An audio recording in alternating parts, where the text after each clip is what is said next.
Bonjour, aujourd'hui nous allons voir comment reconnaître un récit d'aventure. Dans un récit d'aventure, la vie du héros ou de l'héroïne passe de la vie ordinaire à des situations dangereuses. Et on retrouvera des types de personnages.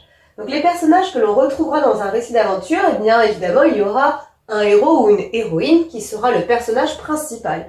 Ce personnage principal aura des qualités comme le courage, la bravoure, la générosité ou encore la curiosité. Dans son aventure, il y aura des personnages qu'on appelle des adjuvants, qui sont des aides, comme les amis du héros par exemple. Et il y aura également des opposants, qui vont être des entraves, ils vont être là pour le bloquer dans sa quête. Les ennemis par exemple qui vont se mettre sur le chemin du héros. En ce qui concerne l'intrigue, c'est-à-dire l'histoire, le héros peut être face à des situations dangereuses.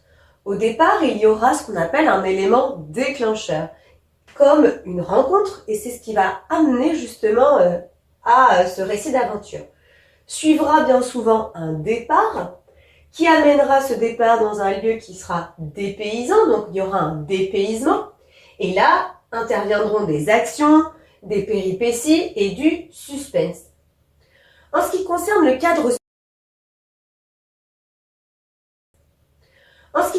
cadre spatio-temporel, c'est-à-dire le temps et les lieux.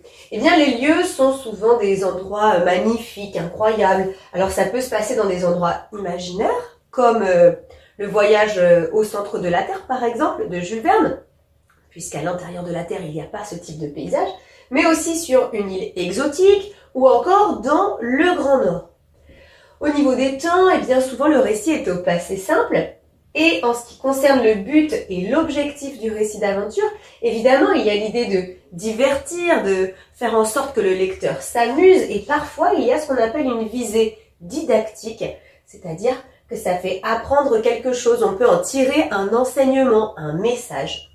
En tout cas, dans un récit d'aventure, le lecteur va s'identifier au héros. Souvent, le narrateur est jeune, parfois même c'est un animal.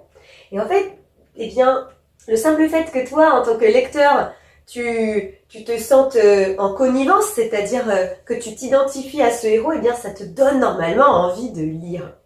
Je te donne quelques conseils.